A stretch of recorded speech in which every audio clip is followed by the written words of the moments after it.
और जो दावा वज़ीर आज़म का है कि हम विश्व गुरु हैं और हमारे बहुत अच्छे ताल्लुकात हैं और सारी दुनिया के लीडर जो बाइडन भी और याहू भी और ब्रिटिश के प्राइम मिनिस्टर भी सब हमको अपना बड़ा मानते हैं, ये वज़ीर आज़म का दावा रहा है। तो अगर वज़ीर आज़म को बड़ा मानते हैं सब लोग, तो ये मौका था कि वज़ीर आज़म दो मुल्कों के दरमियान होने वाली जंग में भारत को एज अ मीडिएटर प्रेजेंट करते और जंग रोकने के लिए अपना एक रोल जो भारत प्ले कर सकता है वो भारत को प्ले करना चाहिए था। लेकिन अगर हम पार्टी बन जाएंगे तो फिर हम वो रोल प्ले नहीं कर सकते, फिर तो हम जाके खड़े हो गए। तो ऐसे 2 घंटे के अंदर अंदर ये बयान देना ये देश के नाम को ख़राब करने के मुताबिक। 1987 से लेके अब तक US, UK और यूरोपियन यूनियन ने टेररिस्ट ऑर्गेनाइजेशन कहा है, सिर्फ इन्होंने कहा है।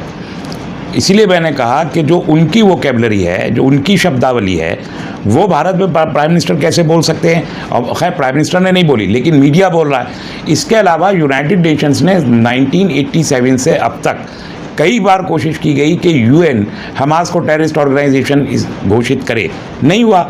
और अभी 9 अक्टूबर को 3 दिन पहले ही फिर यूनाइटेड नेशंस की जनरल असेंबली में जो क्लोज डोर इमरजेंसी मीटिंग हुई फ़लस्तीन और हमास के झगड़े को लेके, उसमें भी अमेरिका और इजराइल ने ये कोशिश की कि एक करारदाद पास की जाए हमास के ख़िलाफ़ और हमास को टेररिस्ट ऑर्गेनाइजेशन घोषित किया जाए, लेकिन नहीं हुआ। तो सोचना चाहिए हमारे मुल्क के लोगों को भी कि जब यूनाइटेड नेशंस जो एक formal authorised legal international body है, वो इतने अरसे में अब तक तकरीबन 40 साल होने को हैं, वो हमास को एक टेररिस्ट ऑर्गेनाइजेशन घोषित नहीं कर पाया।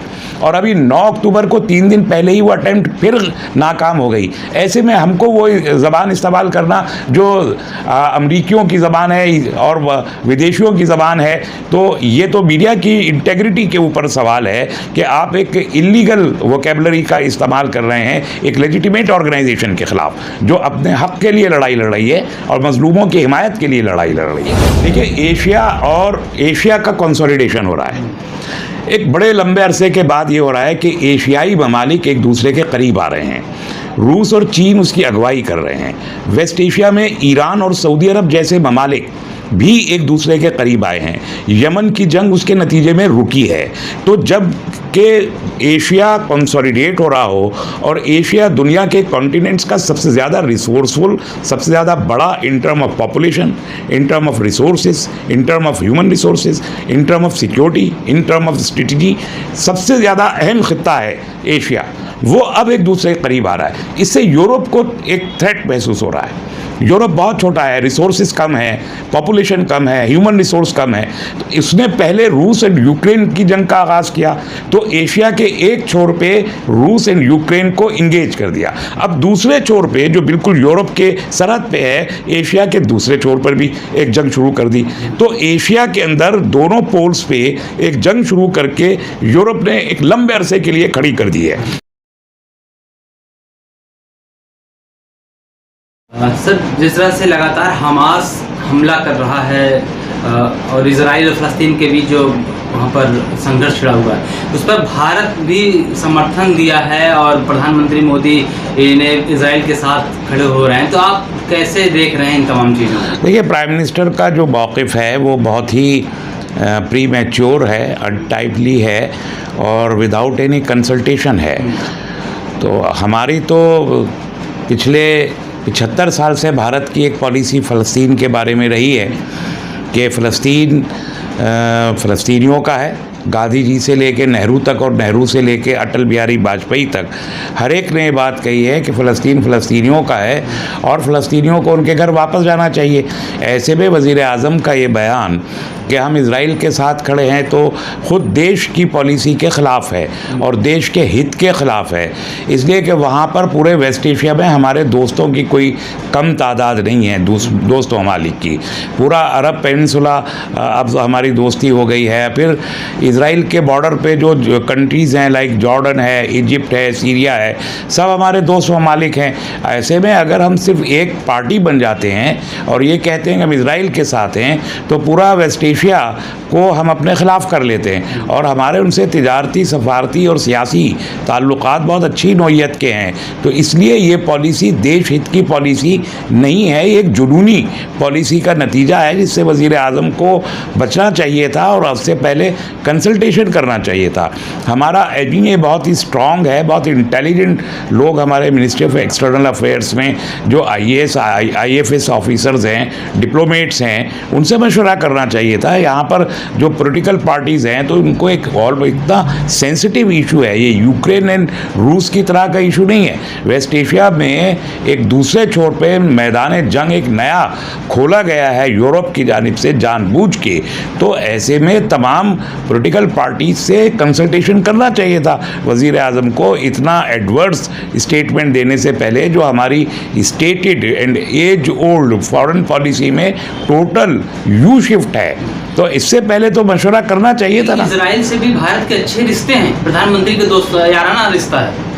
इजराइल से भी हैं, लेकिन बाकी के देशों से भी हैं, तो इसलिए हमको बैलेंस होना पड़ेगा दोनों। जैसे अब रूस एंड यूक्रेन की जंग के मामले में एक बैलेंस रुख इख्तियार किया, ना ऑफिशियली रूस की तरफ गए ना यूक्रेन की तरफ गए। ऐसे ही इस मामले में ये उससे भी ज़्यादा सेंसिटिव है, हमको बैलेंस होना चाहिए था, नॉन अलाइंड होना चाहिए था, गैर जानिबदार होना चाहिए था।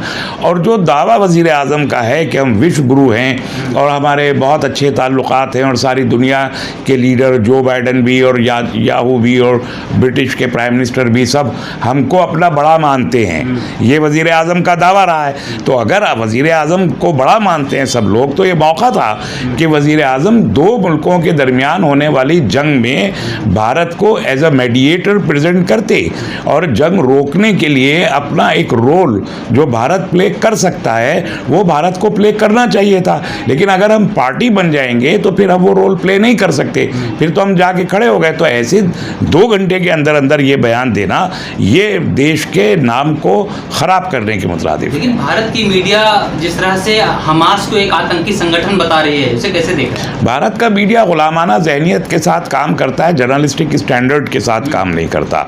भारत के मीडिया में जो वीडियोस भी चलाए जा रहे हैं, जो खबरें दी जा रही हैं, जो ज़बान इस्तेमाल की जा रही है, जो वोकेबलरी है, वो सब का सब इजराइल की वोकेबलरी यूज़ कर रहे हैं। तो भारत के प्रधानमंत्री ने बयान दे दिया तो पूरे मीडिया को लाइसेंस मिल गया है कि वो एक अनऑथराइज्ड न्यूज़ को और फेक र्यूमर्स मॉन्गरिंग को और प्रोपेगेंडा मशीनरी की हैसियत से मीडिया को यूज़ करने का लाइसेंस मिल गया है। तो इजराइल का प्रोपेगेंडा कर रहा है, हमारा मीडिया खबर नहीं दे रहा। स्टैंड विद इजराइल भारत के अंदर, वो तो प्राइम मिनिस्टर का सेंटेंस है और प्राइम मिनिस्टर का सेंटेंस यूएस के जो प्रेसिडेंट हैं उनके सेंटेंस के, तो ये गुलामाना जहनियत है। तो ये ग़ुलामी भारत को सूट नहीं करती है कि अमेरिका ने जो जुमला अदा किया, अमेरिकी प्रेसिडेंट ने, वही जुमला हमारे वज़ीर आज़म इस्तेमाल करेंगे और वही जुमला फिर हमारा मीडिया इस्तेमाल करेगा। तो ये तो खुले तौर पर एक कॉलोनियलिज्म ऑफ माइंड है, ये जहनी ग़ुलामी है जो भारत अफोर्ड नहीं कर सकता। भारत एक आज़ाद देश है, हमारी पॉलिसी, फॉरेन पॉलिसी भी हमारी इंडिपेंडेंट है। उसके लिए हम यूरोप या US एंड UK की ग़ुलामी और उनकी वोकैबुलरी यूज़ करना भारत को के लिए शोभनीय नहीं है। ट्विटर पे एक वीडियो ट्रेंड कर रहा है जो पूर्व प्रधानमंत्री अटल बिहारी वाजपेयी के, जो खुले वो साफ कह रहे हैं कि जब तक फ़लस्तीन ये जो जंग है शांत तभी हो सकता है जब अगर फ़लस्तीनी को उनकी जो ज़मीन कब्जा की है वो जो इजराइल ने कब्जा किया है वो वापस कर देगा, तभी इसका हल असल यही है। जी, तो ये तो नेहरू ने भी कहा था, लेकिन ये गांधी जी ने भी कहा था। लेकिन कहा जा रहा है कि जो भाजपा की आइडियोलॉजी है, जो भाजपा समर्थक है, इस्लामोफोबिया यानी मुस्लिम से आगे अगर सामने इस्लाम है, मुस्लिम है, तो उनका जो देखिए RSS एंटी मुस्लिम ऑर्गेनाइजेशन है, फासिस्ट ऑर्गेनाइजेशन है। वायलेंस के ज़रिए वो इस मुल्क में अपनी एक आइडियोलॉजी को इम्पोज करना चाहती है और हर चीज़ को इसी नुक्ता नज़र से देखती है। भारत की डोमेस्टिक राजनीति को भी इसी नज़र से देखती है और इंटरनेशनल पॉलिटिक्स को भी इसी नज़र से देखती है। इसलिए उनका इजराइल के साथ खड़ा होना तो समझ में आता है कि वो एक एंटी मुस्लिम है, तो दुनिया भर के मुसलमानों के ख़िलाफ़ हैं। लेकिन जब सरकार में आ जाते हैं तो फिर सरकार में आने के बाद आरएसएस की आइडियोलॉजी को सारी दुनिया में लेके नहीं चला जा सकता। अटल बिहारी वाजपेयी का बयान इस बात का ऐलान था कि आरएसएस के स्वयंसेवक होते हुए और बीजेपी या जनसंघ के एक मेंबर होते हुए उनकी एक आइडियोलॉजी हो सकती है, लेकिन भारत के वज़ीर ख़ारजा होते हुए उस आइडियोलॉजी पे अमल नहीं किया जा सकता। अटल बिहारी वाजपेयी का बयान इसी बात का सबूत था। ये बात हमारे वज़ीर आज़म नरेंद्र मोदी जी नहीं समझ पाए, ये अफसोस की बात है। फ़लस्तीनी जो है वो अपनी ज़मीन, जो उनकी ज़मीन कब्ज़ा किए हुए इसराइल जो कब्ज़ा किया है, उसको छुड़ाने के लिए जो उन्होंने अटैक किया है, अपनी ज़मीन को वापस लेने के लिए, लेकिन कहा जा रहा है कि इसको आतंकी संगठन है, यूनाइट फॉर इस्लामिक टेररिस्ट, इस तरह से ट्रेंड किया जा रहा है ट्विटर पे। और जबकि इससे पहले भी करीब 1.5 लाखों लोगों को और करीब जो हज़ारों फ़लस्तीनी बच्चे को मार दिया गया है, तो ये इजराइल की तरफ से मारा गया था। तो क्या वो आतंकी हमला? देखिए, हमास को 1987 से लेके अब तक यूएस, यूके और यूरोपियन यूनियन ने टेररिस्ट ऑर्गेनाइजेशन कहा है, सिर्फ इन्होंने कहा है। इसीलिए मैंने कहा कि जो उनकी वोकैबुलरी है, जो उनकी शब्दावली है, वो भारत में प्राइम मिनिस्टर कैसे बोल सकते हैं? और खैर प्राइम मिनिस्टर ने नहीं बोली, लेकिन मीडिया बोल रहा है। इसके अलावा यूनाइटेड नेशंस ने 1987 से अब तक कई बार कोशिश की गई कि यूएन हमास को टेररिस्ट ऑर्गेनाइजेशन घोषित करे, नहीं हुआ।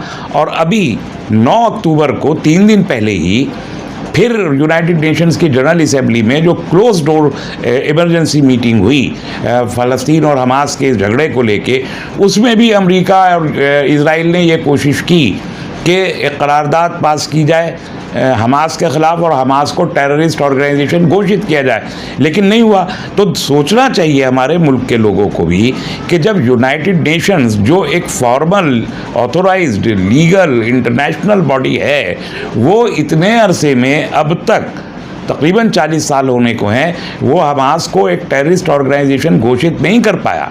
और अभी 9 अक्टूबर को 3 दिन पहले ही वो अटेम्प्ट फिर नाकाम हो गई। ऐसे में हमको वो ज़बान इस्तेमाल करना जो अमरीकियों की ज़बान है और विदेशियों की ज़बान है, तो ये तो मीडिया की इंटेग्रिटी के ऊपर सवाल है कि आप एक इलीगल वोकेबलरी का इस्तेमाल कर रहे हैं एक लेजिटिमेट ऑर्गेनाइजेशन के ख़िलाफ़, जो अपने हक़ के लिए लड़ाई लड़ रही है और मजलूमों की हिमायत के लिए लड़ाई लड़ रही है। एक खून खराबा तो कर रहा है ना सर हमास वहाँ पर? नहीं, खून खराबा तो हमास नहीं कर रहा। हमास ने जवाब दिया है और उस खून खराबे को रोकने के लिए जो पिछले 2 दशकों से इजराइल ने बपा कर रखा है। 2 दशकों में कितनी जंगें हुई हैं जिसमें इजराइल ने वहाँ मासूम बच्चों को, बूढ़ों को, औरतों को, जवानों को मारा है। पिछले 16 साल से वो मुहासरा किया हुआ है गज़ा स्ट्रिप का, जहाँ 23 लाख लोग आज रहते हैं, जिन्हें खुराक, दवा, पानी, स्कूल, इलाज और बिजली, रोज़गार कुछ भी नहीं जाने दिया जाता। टोटल सीज में हैं। 23 लाख लोगों के इंसानी हुकूक नहीं है क्या? उनके इंसानी हुकूक को नहीं, खून खराबा तो रोकने की कोशिश में 20 साल गुजर गए। उस खामोशी में 20 साल से सब्र और इंतज़ार ही किया जा रहा है। तो कितनी जंगें इम्पोज की इजराइल ने इस दौरान में, और कितने हज़ारों लोगों को कत्ल किया है। और अभी 8 महीने से उसकी अति हो गई थी कि वहाँ आप यरूशलेम के अंदर भी मुस्तकिल आप प्रोवोकेशन कर रहे हैं। 3 इजरायली रोज़ाना के हिसाब से यरूशलेम में इंट्रूजन कर रहे हैं, गासिबाना कब्ज़ा कर रहे हैं। वहाँ से जो अरब वहाँ के रिहायशी लोग हैं उनको ज़बरदस्ती बाहर निकाला जा रहा है, कत्ल किए जा रहे हैं। हर जुमे को मस्जिद अक्सा के आसपास में 2-3 लोगों को शहीद कर दिया जाता है। जो गज़ा पट्टी है, सॉरी, ये जो मगरबी किनारा है, वेस्टर्न पट्टी, यहाँ पर 500 साढ़े 500 के करीब चौकियाँ बनी हैं। एक मोहल्ले से निकल के दूसरे मोहल्ले में फ़लस्तीनी जाना चाहता है तो इजराइल की पुलिस की फ़ोर्स खड़ी हुई है, वो उसको है तो जाने नहीं देती, या एक मोहल्ले से दूसरे मोहल्ले में जाने घंटों लग जाते हैं। इतनी इजराइल की पुलिस चौकियाँ पड़ती हैं। ये जुल्म नहीं है क्या? क्या दुनिया को दिखाई नहीं देता कि उस जुल्म के ख़िलाफ़ कौन बोला? किसने उस जुल्म से निजात दिलाने की कोशिश की? तो अगर कोई नहीं कर रहा और 23 लाख लोगों के इंसानी हुकूक का पामाल किया जा रहा है, खून बहाया जा रहा है, कोई नेगोशिएशन काम नहीं कर रहा, तो क्या किया जाएगा? क्या तरीका है, आप बता दीजिए। क्या होना चाहिए आगे? क्या इस तरह से तमाम अभी सॉल्यूशन ये है, अभी तक गनीमत ये है कि जिसका शुबा था कि दूसरे ममालिक इसमें आके कूद ना पड़े, जैसे लेबनान और एंड सीरिया, तो लेबनान का तो आज भी अटैक हुआ है लेबनान की जानिब से, ये अगर आ गए तो बहुत बड़ी जंग हो जाएगी। तो मुकामी जो वहाँ के दूसरे ममालिक हैं और भारत जैसा देश, यूनाइटेड नेशंस, उनका ह्यूमन राइट्स का सिक्योरिटी एजेंसीज जो सिक्योरिटी काउंसिल है, इन्हें चाहिए कि जंग बंदी की फौरी कोशिश करें, फौरी तौर पर अमन कायम करने के लिए हमास को और इजराइल को टॉकिंग टर्म पे लाएं, बातचीत शुरू करें, पूछें क्या चाहते हैं हमास के लोग और फ़लस्तीन के क्या चाहता है इजराइल, एक डायलॉग इस्टेब्लिश हो और किसी नतीजे पे पहुंचे, जंग बंद करें। जंग बंदी पहली बात है और उसके बाद बाकायदा एक डायलॉग होना चाहिए जो दुनिया के बड़े स्टेक होल्डर्स हैं यूनाइटेड नेशंस के अंडर में बैठ के वो बात करें। क्या दुनिया थर्ड वर्ल्ड की तरफ बढ़ रही है क्या? थर्ड वर्ल्ड कहाँ है अभी? देखिए, एशिया का कंसोलिडेशन हो रहा है। एक बड़े लंबे अरसे के बाद ये हो रहा है कि एशियाई ममालिक एक दूसरे के करीब आ रहे हैं। रूस और चीन उसकी अगुवाई कर रहे हैं। वेस्ट एशिया में ईरान और सऊदी अरब जैसे ममालिक भी एक दूसरे के करीब आए हैं। यमन की जंग उसके नतीजे में रुकी है। तो जब कि एशिया कंसोलिडेट हो रहा हो और एशिया दुनिया के कॉन्टिनेंट्स का सबसे ज़्यादा रिसोर्सफुल, सबसे ज़्यादा बड़ा in term of population, in term of resources, in term of human resources, in term of security, in term of strategy, सबसे ज़्यादा अहम खित्ता है एशिया, वो अब एक दूसरे के करीब आ रहा है। इससे यूरोप को एक थ्रेट महसूस हो रहा है। यूरोप बहुत छोटा है, रिसोर्सेज कम है, पॉपुलेशन कम है, ह्यूमन रिसोर्स कम है। तो इसने पहले रूस एंड यूक्रेन की जंग का आगाज़ किया, तो एशिया के एक छोर पे रूस एंड यूक्रेन को इंगेज कर दिया। अब दूसरे छोर पे जो बिल्कुल यूरोप के सरहद पे है, एशिया के दूसरे छोर पर भी एक जंग शुरू कर दी। तो एशिया के अंदर दोनों पोल्स पे एक जंग शुरू करके यूरोप ने एक लंबे अरसे के लिए खड़ी कर दी है। यूक्रेन में भी यही फोर्सेस हैं। US, UK, European union Ukraine को सपोर्ट कर रहा है, हथियार दे रहा है, लेकिन नाटो में नहीं लिया अभी तक, यूरोपियन यूनियन में नहीं लिया अभी तक। 1 साल हो गया, सारी फोर्सेस लगी हुई हैं और जंग जारी है, जंग नहीं रुक पा रही।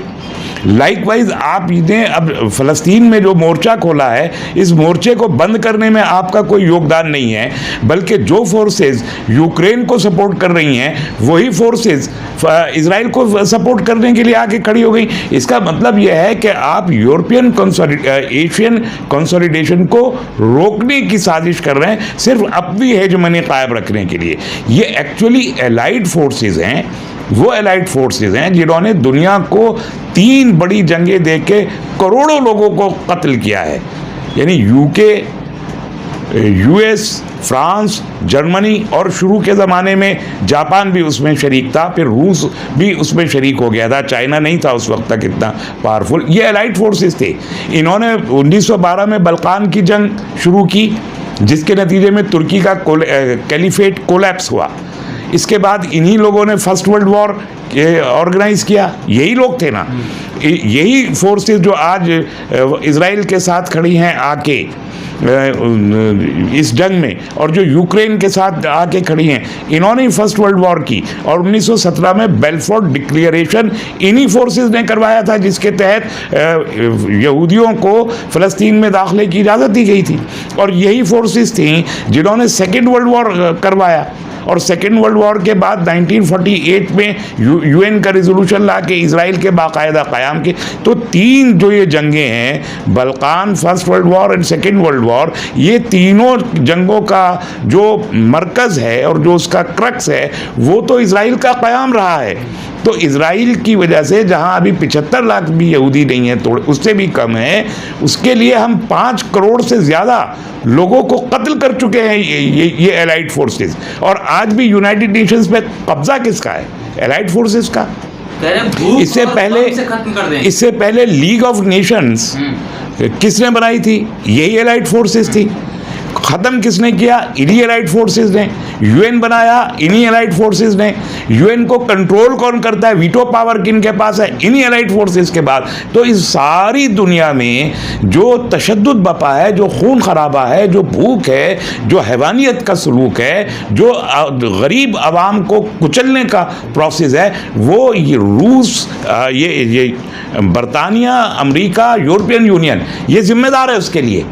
वो करता रहा पिछले 100 साल से, गैर इंसानियत का कत्लेआम कर रहा है और आज भी वही खड़ा है हर जंग में। यमन की जंग में भी एलाइड फोर्सेस खड़ी थी, सऊदी अरब को पीछे से सपोर्ट कर रही थी, यही एलाइड फोर्सेस थी। इराक़ की जंग में यही एलाइड फोर्सेस थी। ईरान और इराक़ की जंग में यही एलाइड फोर्सेस थी। तो दुनिया को ये बात समझनी चाहिए कि मसला लोकल फ़लस्तीन और हमास के बीच तनहा नहीं है, बल्कि यूरोप की फोर्सेस एशियाई खित्ते को कमज़ोर करके अपनी बालादस्ती कायम करने की जंग लड़ रही है। That's it.